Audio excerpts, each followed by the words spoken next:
Shalom sahabat CS dimanapun Anda berada, saya sangat bersuka cita bisa menjumpai Anda untuk menyampaikan kebenaran firman Tuhan. Kebenaran firman Tuhan pada kesempatan kali ini berjudul apa yang membuat hidup kita berharga. Apa yang membuat hidup kita berharga? Ini menjadi sebuah pertanyaan. Sebelum saya melanjutkan, bagi saudara yang baru pertama menyaksikan tayangan ini, saudara langsung subscribe. Subscribe itu gratis. Jangan lupa tekan tombol lonceng notifikasinya supaya setiap kali saudara yang pertama kali ini bagikan kepada yang lain, supaya yang lain pun diberkati. Ini adalah pelayanan Finger Ministry, dan share kepada sahabat Tuhan apapun yang Tuhan taruh dalam hati saudara. Saudara sudah membagikan firman. Ingat, firman Tuhan yang keluar dari mulut Allah tidak akan kembali ini sampai berhasil. Apa yang membuat hidup kita berharga? Roma 6 ayat 23. Ayat ini ayat yang terkenal. Roma. Dikatakan begini, Roma 6 ayat 23, sebab upah dosa ialah maut, tetapi karunia Allah ialah hidup yang kekal dalam Kristus Yesus Tuhan. Dari ayat ini kita bisa menjawab pertanyaan ini.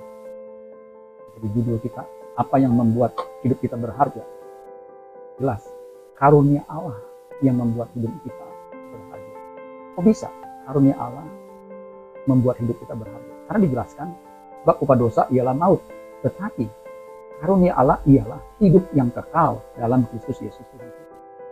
Jadi karunia Allah ialah hidup yang kekal. Hidup yang kekal itu bukan hanya durasinya yang tanpa batas, yang selama-lamanya, tetapi kualitasnya, nilainya. Karena tidak bernilai, karena berkualitas, makanya disebut berharga. Sesuatu yang bernilai pasti punya harganya. Demikian juga dengan hidup kita. Hidup kita itu berharga karena karunia Allah. Karunia Allah apa? Hidup kekal dalam Kristus Yesus Tuhan kita. Apa maksudnya? Karunia Allah itu hidup kekal dalam Kristus Yesus Tuhan kita. Roma 3 ayat 23 dan 24. Karena semua orang telah berbuat dosa dan telah kehilangan kemuliaan Allah. Ayat 24, perhatikan. Dan oleh kasih karunia, sekali lagi oleh kasih karunia, dan oleh kasih karunia telah dibenarkan dengan cuma-cuma karena penebusan dalam Kristus. Karunia Allah itu ialah penebusan dalam Kristus Yesus. Jika hidup kita ditebus oleh Yesus Kristus, maka hidup kita jadi berharga. Dan itu ditebus, dibenarkan dengan cuma-cuma karena penebusan dalam Kristus Yesus. Itulah kasih karunia yang membuat hidup kita berharga. Coba kita perhatikan lagi di Ibrani 9 ayat 27 dan 28. Ini bisa menjelaskan hidup kita berharga karena karunia Allah. Ayat 27, Ibrani 9. Dan sama seperti manusia ditetapkan untuk mati hanya satu kali saja, dan sesudah itu dihakimi. Ini ketetapan Allah ketika manusia jatuh dalam dosa, yaitu mati. Ayat 28. Demikian pula Kristus hanya satu kali saja mengorbankan dirinya untuk menanggung dosa banyak orang. Nah, memang Yesus datang untuk itu. Di Matius 20 ayat 28, sama seperti anak manusia datang bukan untuk dilayani, melainkan untuk melayani, menjadi tebusan bagi. Jelas. Sesudah itu ia akan menyatakan dirinya sekali lagi tanpa menanggung dosa untuk menganugerahkan keselamatan kepada mereka yang menantikan. Jadi keselamatan sesungguhnya adalah mengembalikan manusia kepada rancangan Allah semula. Dan manusia diciptakan, Kejadian 1 ayat 26, 27, rancangan Allah semula adalah manusia memiliki gambar dan rupa Allah. Jika manusia memiliki gambar dan rupa Allah, hidup manusia itu berkualitas. Karena hanya orang yang memiliki pikiran perasaan, sehingga tindakannya seperti Allah Bapa, dia adalah manusia yang berkualitas. Manusia yang berkualitas adalah manusia yang berharga. Jadi saudara sekalian, apa yang membuat hidup kita berharga? Karena penebusan di dalam Kristus. Karena Yesus mati di kayu salib menebus saudara dan saya. Dan kita yang percaya dikembalikan kepada rancangan Allah semula, sehingga hidup kita berharga. Karena ingat, akibat dosa tadi maut atau kematian kekal. Dan untuk itu kita perlu dimerdekakan dari dosa. Kalau Yesus tidak mati di kayu salib, maka kita semua akan meluncur masuk neraka. Hidup kita akan menjadi sampah abadi di dalam. Tapi karena Yesus mati di kayu salib, itu adalah kasih karunia Allah. Hingga kita bisa dibebaskan atau dimerdekakan dari dosa. Jadi penebusan di dalam Yesus Kristus adalah kemerdekaan yang sejati di dalam Allah. Makanya di Galatia 5 ayat 1 dikatakan, supaya kita sungguh-sungguh merdeka dari dosa, Kristus telah memerdekakan kita.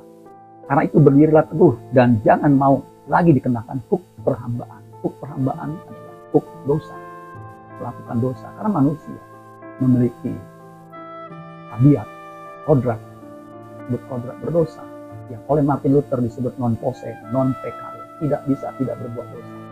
Cenderungan hatinya jahat semata-mata.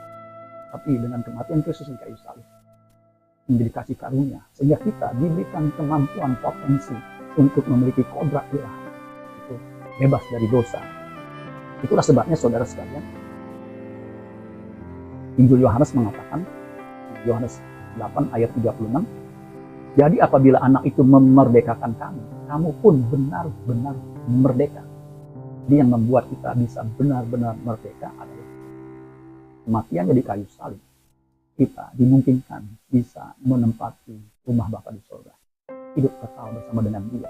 Oleh sebab itu saudara sekalian, orang yang sudah dimerdekakan dari dosa, yang sudah ditebus oleh darah Yesus, lalu di 1 Korintus 6 ayat 20, kita sudah dibayar dan sudah ditebus dan lunas dibayar, maka kita harus memuliakan Allah dengan tubuh kita. Artinya apa? Seluruh anggota tubuh kita menjadi senjata kebenaran, hanya melakukan kehendak Allah. Makanya di Galatia 5 ayat 13, saudara-saudara, memang kamu telah dipanggil untuk merdeka. Tetapi janganlah kamu mempergunakan kemerdekaan itu sebagai kesempatan untuk kehidupan dalam dosa. Melainkan layanilah seorang akan yang lain oleh kasih. Jadi kita tidak lagi hidup dalam dosa, tidak lagi menggunakan kesempatan hidup di bumi ini, kemerdekaan kita ini, untuk kesempatan hidup dalam dosa. Justru sebaliknya, orang yang benar-benar dimerdekakan dari dosa, bukan hanya tidak berbuat dosa, tetapi tidak dapat lagi berbuat dosa. Itu jelas dikatakan Yohanes di dalam 1 Yohanes 3 ayat 9. Setiap orang yang lahir dari Allah tidak berbuat dosa lagi, sebab benih ilahi tetap ada di dalam dia.